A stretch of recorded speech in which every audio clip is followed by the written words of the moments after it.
Hello dears, blurb റൈറ്റിങ്ങിൻ്റെ sample answers തരാമെന്ന് പല കുട്ടികളും ആവശ്യപ്പെടുന്നുണ്ട്.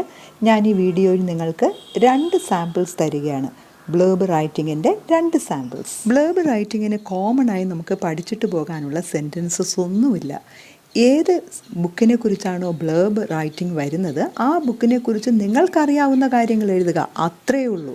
You know, blurb is the description of A book on its back cover.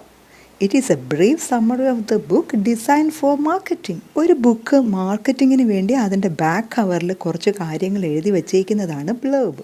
U must know there is no uniform pattern. ഒരു blurb റൈറ്റിങ്ങിന് ഒരു uniform pattern ഇല്ല. Blurb റൈറ്റിങ്ങിൻ്റെ ഒരു വീഡിയോയിൽ ഞാൻ കുറേ സാമ്പിൾ ബ്ലർബ്സ് കാണിക്കുന്നുണ്ട്, നിങ്ങളത് കണ്ടിട്ടുണ്ടായിരിക്കും. ഈ സാമ്പിൾ ഒന്ന് ശ്രദ്ധിക്കൂ.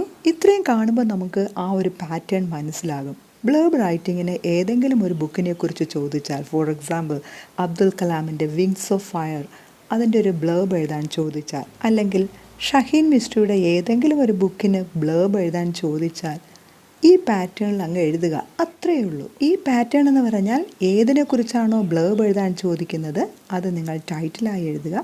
ആരാണോ ഓഥർ അവരുടെ പേര് അതിന് താഴെ എഴുതുക. പിന്നെ 1-2 ഷോർട്ട് പാരഗ്രാഫായി അതിനെക്കുറിച്ച് നിങ്ങൾക്കറിയാവുന്ന കാര്യം എഴുതുക.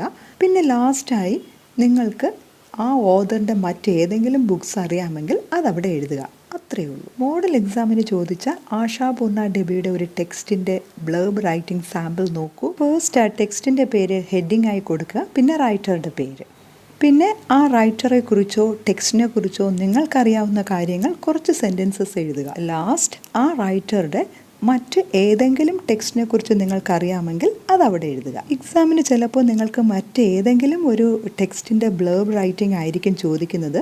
അപ്പോൾ നിങ്ങൾക്കറിയാവുന്ന കുറേ കാര്യങ്ങൾ എഴുതുക. എഴുതുമ്പോൾ ഒരു കാര്യം ശ്രദ്ധിക്കുക, കുറച്ച് ഭംഗിയായിട്ട് ഇതുപോലെ കാണാൻ നീറ്റായിട്ട് എഴുതുക. എഴുതി കഴിഞ്ഞതിന് ശേഷം അതിനെ നമുക്കൊരു ബോക്സിനകത്ത് വരച്ചിട്ടാൽ കുറച്ചുകൂടെ ഭംഗിയായിരിക്കും. ബ്ലർബ് റൈറ്റിങ്ങിന് ചിലപ്പോൾ ഹിൻസ് തരാറുണ്ട്, എന്നാൽ ചിലപ്പോൾ ഹിൻസ് ഒന്നുമില്ലാതെ ഇന്ന ടെക്സ്റ്റിന് വേണ്ടി ഒരു ബ്ലർബ് റെഡിയാക്കുക എന്നും ക്വസ്റ്റ്യൻ വരാറുണ്ട്. ഓക്കെ, അല്പമൊക്കെ മനസ്സിലായല്ലോ. ബ്ലർബ് റൈറ്റിംഗ് മാർക്ക് കിട്ടാൻ ഈസിയാണ്, ജസ്റ്റ് ഒന്ന് ട്രൈ ചെയ്യുക.